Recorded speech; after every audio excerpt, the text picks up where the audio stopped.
नमस्कार फ्रेंड्स।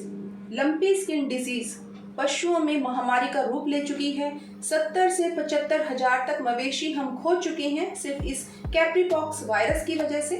ये जो आप गाय देख रहे हैं, इसके शरीर पर भी इसी जो बीमारी है उसके कारण ये जो उभार आए हुए हैं, फोड़े से हो गए हैं, जो शुरुआती दौर में तो बहुत छोटे छोटे लगते हैं, लेकिन बाद में ये बहुत ही भयानक रूप धारण करके जख्म बड़े बड़े बन जाते हैं और इनमें कीड़े भी पड़ जाते हैं। तो बहुत ही एक ऐसी बीमारी है ये जो पशुओं को बहुत ज़्यादा हानि पहुंचा रही है। तो जब भी आपको देखने को मिले कि आपके पशु में इस तरह के लक्षण हैं, उसको बहुत तेज बुखार है, नाक से आंखों से पानी बह रहा है और शरीर में इस तरह के दाने उसके उभरने शुरू हो गए हैं, तभी तत्काल उसे आप दूसरे पशुओं से सेपरेट कर दीजिए, अलग कर दीजिए, उसको अलग से पानी पिलाइए, उसको अलग ही जगह पर नहलाइए। जो स्वस्थ पशु हैं उनसे इसे बिल्कुल दूर कर दीजिए, क्योंकि ये जो बीमारी है, ये जो ब्लड फीडिंग इंसेक्ट होते हैं जैसे मक्खियाँ, मच्छर, इनके द्वारा एक पशु से दूसरे पशु में ये ट्रांसफर हो जाते हैं। इसलिए आपको साफ सफाई का बहुत ज़्यादा ध्यान रखना पड़ेगा।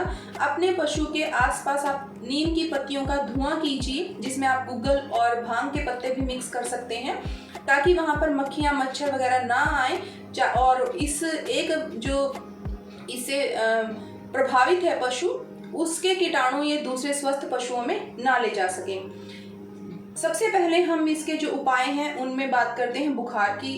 तो बुखार पशुओं को बहुत ही ज़्यादा हो जाता है, इसमें बहुत हाई फीवर इनको रहता है। तो उसके लिए आपको ये बुखार की जो टैबलेट्स हैं, ये 2-2 टैबलेट्स आप सुबह शाम कूट कर पशु को दे सकते हैं।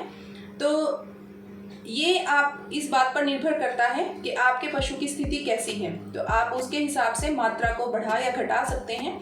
ये जो गाय है जिसे ये अभी समस्या हुई है, ये गर्भ से है, इसलिए इस वीडियो में आप जितनी भी दवाइयाँ देखेंगे वो उसी के शरीर के हिसाब से तय की गई हैं। आप अपने पशु में इनको बढ़ा भी सकते हैं।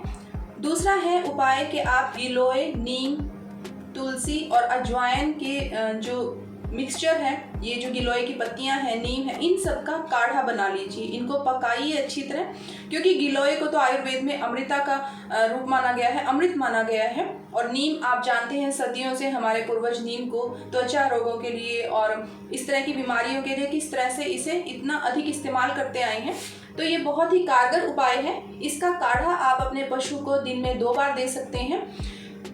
मैं फिर से यही बात कहूँगी कि ये पशु की स्थिति के ऊपर निर्भर करता है, क्योंकि कई ऐसे लोग हैं जो इस काढ़े को दिन में हर 3 घंटे बाद या हर 4 घंटे बाद भी दे रहे हैं। तो ये आपके पशु की स्थिति के ऊपर निर्भर करता है। ये गाय गर्भ से है, इसलिए हम इसे बहुत ज़्यादा दवाइयाँ नहीं दे सकते। और मैं आपको इस वीडियो में जो बता रही हूँ वो इसमें एलोपैथी की भी दवाई है, होम्योपैथी की भी दवाई है और आयुर्वेद की भी दवाइयाँ हैं। तो ये आप पर निर्भर करता है कि आप कौन कौन से उपाय इनमें से इस्तेमाल करना चाहते हैं। तो ये जो काढ़ा है, इसमें हमने इस गाय के अनुसार इसमें 1.5 चम्मच हल्दी डाली है, आप मात्रा बढ़ा भी सकते हैं। और इसमें हमने वो जो 2 बुखार की टैबलेट थी, कूटी थी, हमने कूट के अलग से रखी थी, वो भी हमने इसमें मिक्स कर दी है। दूसरा उपाय है, ये घी है और इस घी में इसकी मात्रा आप 50 ग्राम या 100 ग्राम ले सकते हैं। इस घी में हमने 50 ग्राम की एक पुड़िया डाली है और जो ये पुड़िया है इसमें औषधियाँ हैं और औषधियाँ जो हैं वो आप इस तरह से बना सकते हैं, जिसके लिए आपको काला जीरा है वो 200 ग्राम लेना है। उसके साथ उसी अनुपात में 200 ग्राम की ही मात्रा में सनाए पत्ती लेनी है, मुलैठी, मजीठ, हल्दी और आंवला, ये सभी आपको 200-200 ग्राम लेने हैं और इनको मिक्स करके इनकी 50-50 ग्राम की पुड़िया बनानी है। और आप ये पुड़िया सुबह शाम पशु को दे सकते हैं। और इसमें आप, क्योंकि पशु ऐसे तो लेंगे नहीं किसी भी दवाई को, तो आप इसमें लगभग 50 या 100 ग्राम शक्कर मिक्स कर सकते हैं। शक्कर को मिला के अच्छे से आप इसे दीजिए, पशु इसको अच्छे से खा लेते हैं।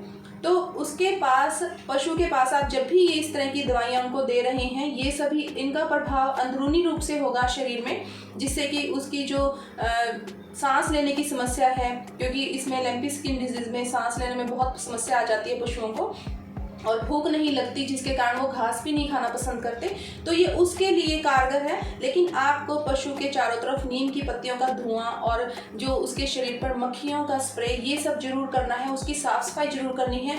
पशु को आपने नहलाना है, फिटकरी का पानी उसके ऊपर डालना है, जिससे कि उसको बहुत आराम मिलेगा। हल्के हल्के आप उसकी मसाज भी कर सकते हैं, जिससे कि उसको काफ़ी आराम मिलेगा।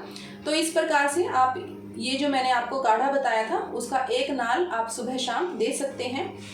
वैसे तो ये जो बीमारी है ये कोई नई नहीं है। सबसे पहले ये 1929 में जाम्बिया में फैली थी और वहाँ पर ऐसा समझा गया था कि शायद कोई जो जहरीला कीड़ा है उसके काटने से शायद पशुओं में ये बीमारी फैल गई है। और उसके बाद फिर 1943 में, 1945 में बोट्सवाना में, जिम्बाब्वे में भी ये फैली और अभी कुछ वर्ष पहले यह बांग्लादेश में भी काफ़ी फैली थी और वहाँ पर भी काफ़ी पशुओं की हानि हुई थी।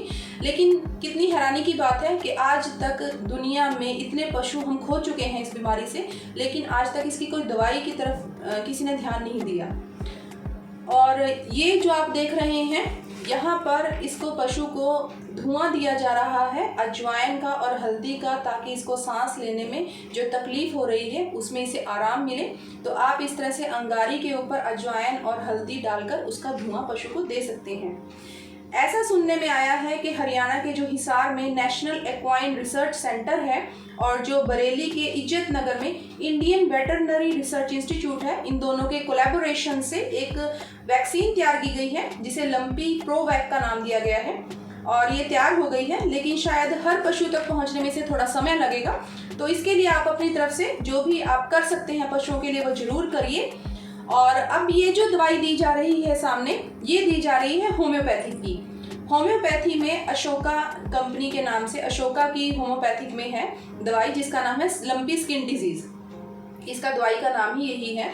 इसमें 2 शीशियां होती हैं और दोनों शीशियों में से आपको एक एक छोटी सिरिंज है वो भरनी है और वो पशु को देनी है दिन में 2 बार। आप सुबह 2 सिरिंज दीजिए, दोनों शीशियों में से एक एक, और शाम को भी आप इसी तरह से 2 सिरिंज दीजिए, दोनों शीशियों में से एक एक। और ये छोटी सिरिंज है, ये आप जरूर ध्यान रखिए।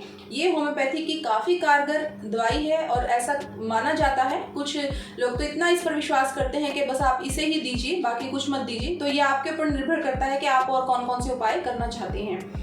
अब जो ये उपाय है, इसमें आप देखिए, ये है काली मिर्च जो कि 1 चम्मच ली गई है और इसी के साथ लिया गया है सेंधा नमक, रॉक सॉल्ट जिसे बोलते हैं, ये भी 1 चम्मच लिया गया है। इन दोनों को अच्छे से मिला लीजिए। और साथ में है पान के पत्ते। तो इस गाय को 5 पान के पत्ते दिए जा रहे हैं। आप अपने पशु की स्थिति के अनुसार उसे 10 पान के पत्ते भी दे सकते हैं। तो और साथ में इसे देनी है 50 से 100 ग्राम शक्कर, ताकि खाने में पशु को कोई असुविधा ना हो और वो आराम से इसे खा ले। तो इन सबको मिक्स करके आपको पशु को देना है। और जब भी आप पशु को ये सभी ट्रीटमेंट दे रहे हैं, ये सभी उपचार आप उसके कर रहे हैं, आपने स्वयं का भी बहुत ध्यान रखना है।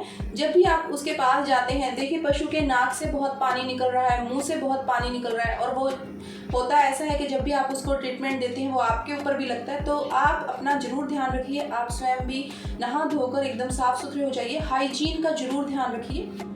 जब आपके एक पशु में ये बीमारी फैल जाती है, आपको पता चलता है कि आपके किसी एक पशु को ये हो गई है, तो आप उसे दूसरे पशुओं से तो अलग कर ही देते हैं, लेकिन साथ ही प्रिकॉशंस के लिए आपको अपने बाकी पशुओं को एंटीबायोटिक की जो वैक्सीन है, जो अभी तक अवेलेबल है, वो तो आप ज़रूर उनको वो इंजेक्शन, वो वैक्सीन उनको ज़रूर दिलवा दीजिए, ताकि बाकी पशुओं में इसके फैलने के चांसेस कम हो जाएँ।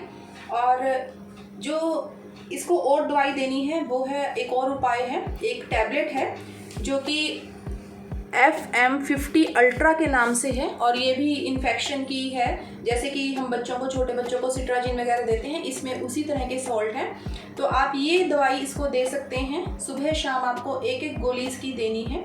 ये एक डिब्बी में 1 ही गोली होती है और 145 इसका प्रिंट रेट है। तो आप इसको दे सकते हैं अपने पशु की स्थिति के अनुसार। इस गाय को सुबह शाम 1-1 गोली दी जा रही है, इसी जो डिब्बी में से दी जाती है इसको।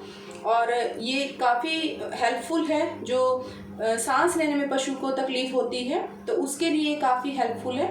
और साथ में आप पशु को लीवर का टॉनिक जरूर दीजिए, क्योंकि पशु को भूख लगनी बिल्कुल बंद हो जाती है, वो खाना पीना छोड़ने लगते हैं। तो उनको आप ज़रूर दीजिए, घास खाएं, ताकि वो, अगर घास नहीं खा रहे तो आप उनको रोटी दीजिए, किसी भी तरह उनको खिलाइए कुछ ना कुछ, ताकि कुछ उनको एनर्जी मिले और बीमारी से लड़ने की उनको ताकत मिले। तो एक जो स्वामी रामदेव जी हैं, मैंने उनकी एक क्लिपिंग देखी थी। उसमें वो बता रहे थे कि मनुष्य के लिए उन्होंने जो भी दवाइयाँ बनाई हैं, कायाकल्प क्वाथ, कायाकल्प वटी, सोरोग्रिड, डर्माग्रिड, तो उनका कहना है कि यही दवाइयाँ आप पशु के लिए भी यूज़ कर सकते हैं। सिर्फ इतना अंतर है कि जब हम स्वयं के लिए इन दवाइयों का इस्तेमाल करते हैं तो हम 1-1 या 2-2 गोली लेते हैं। उनका कहना है कि आप पूरी 1-1 डिब्बी 1-1 पशु को एक समय में दे सकते हैं। दूसरा है कि आप नीम की पत्तियों का स्प्रे पशु पर करते हैं ताकि मक्खियाँ वगैरह ना आए और उसके जो जख्म हैं उनको आराम मिले। एक ये स्प्रे है, आप इसे देख सकते हैं। इस स्प्रे से भी आप उसकी शरीर पर जो मक्खियाँ मच्छर वगैरह बैठने का आपको लगता है कि बैठ ना जाए, तो आप इसको कीजिए, इससे काफ़ी आराम मिलता है। और अगर पशु की ऐसी स्थिति है कि उसके जख्म काफ़ी बढ़ गए हैं और उनमें कीड़े हो गए हैं, तो उसके लिए आप ये दवाई उसको दीजिए, उसके जो जख्म हैं उन पर इसका स्प्रे कीजिए, तो उससे भी उसको काफ़ी आराम मिलेगा और इससे जख्म ठीक होने में और जो कीड़े हैं वो निकल जाते हैं, उसमें भी काफ़ी सहायता मिलती है। आयुर्वेद, एलोपैथी और होम्योपैथी, ये तीनों ही पद्धतियाँ मैंने इस वीडियो में शामिल की हैं।